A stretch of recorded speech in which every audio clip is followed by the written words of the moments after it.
Hi, Steve. I've got a how does it work for you. Oh! I came across this patent. Right? That's a new one. Yeah. By a research chemist by the name of William A. Mitchell. Bill Mitchell. Yeah, on the 12th of December. Isn't he one of them from EastEnders?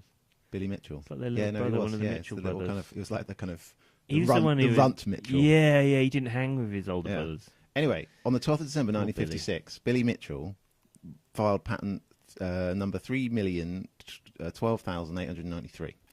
And do you know what that was? Say it again. It's the patent number 3,012,893, which was the US 3,012,000. Okay, so that was his just patent number. 3012000. Yeah. 3,012,000. So is the number significant? No, it's not. It's I thought you said the number was significant. No. So he I was thinking speed of light. No. Too slow. So he patented this. What's that? So I've got it here. I've got some popping candy in front of me. So I thought we could try some on camera. I eat some? Yeah, exactly. So it's going to be we'll be able to hear it. Where'd you get this from? I bought this from a shop yesterday. So have you researched the kind of background? I know how it works. Right. So here we're going to try some popping candy. It smells so good. I'm really hungry. Oh, my mouth, saliva's going.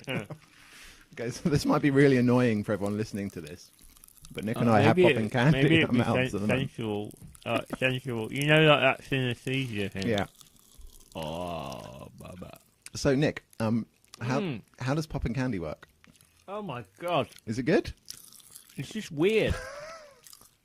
Well, I don't know, but do you want me to have a guess? Have a guess. Or will that spoil your party if I guess? No, have a guess.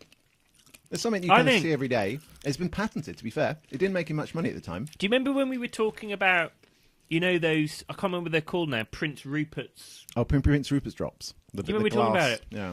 And you drop them in water, and the outside bit became very ordered and crystalline, and the middle bit was sort of soft, so the outside bit was extremely hard in particular directions. Yeah.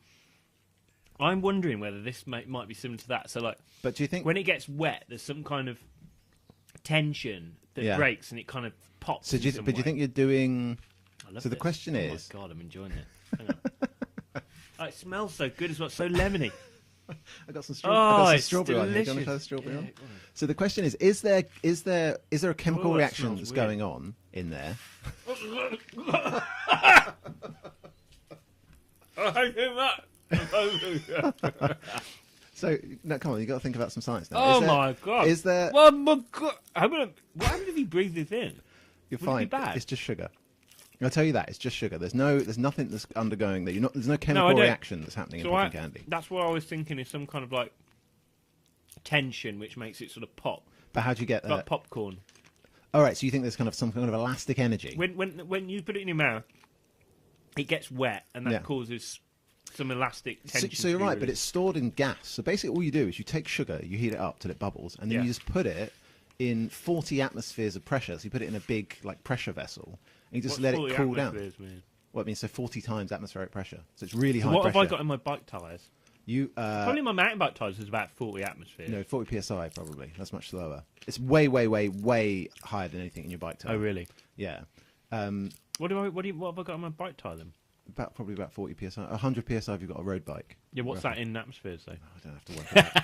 You'll just expect me to do, but it's much lower. It's kind of, I don't know. It's like 1.2 atmospheres. Really high then. It'll be like 1.2, something like that. That will be on the order. At all? Yeah. No. Yeah. 1.2. Something like that. Yeah. Well, I'll fact check this. We'll fact check it. Here we go. We're going to fact check it. Yeah, so so there you go. I was completely wrong. Yeah. So well, you're not completely wrong. It's like 2 point something. Yeah, wasn't 40 atmospheres is 2.7 atmospheres. Yeah. So 40 it's psi. It's not 40 atmospheres like I was saying. Though. So, but really, all you're doing. So what happens there is you just compress the gas, and then the liquid cools down that you're hearing now talk about, and then what happens is when it goes in your mouth, it just dissolves the sugar until you get to the gas pocket. And then when it pops, it's actually gas. There's not something. It's not like you're evolving carbon dioxide or anything. It's just sugar with little pockets of gas in that are just formed under high pressure. So the gas in this sugar is under extremely high pressure. Yeah, that's why it pops. So just like when you pop a champagne cork, the reason it pops is because there's loads of gas. How did he find that out? I wonder how he found it out. As a chemist, they just stick about with sugar. Really. He must have had an insight there. He must have been sitting there one day thinking. He didn't actually make much money of it, actually. Because they said there was no kind of application. Well, and to be honest with you, despite the fact that we're having a bit of fun today, I mean, how often do you have popping candy? but it's really cheap to make. Basically, it's 15 grams of sugar in here, and they charged me like £2 for it. You paid £2, Yeah. pound each for this. Yeah, that's Psychom happening. You were robbed. Yeah, Is that because we're in the shed in a different part of the country? Where it's all exactly. expensive? Maybe. But yeah, so popping candy. Oh, well, I've got it all around my mouth now. Science Shed! We're in the Science Shed! Science Shed! We're in the Science Shed! Come on, Steve! Bunsen. Burner! Dolly. Machine! Internal. Combustion! Why do we need Steam! Petri? Dishes! Austin. Base! Isaac. Newton! Transplanting. Bye-bye!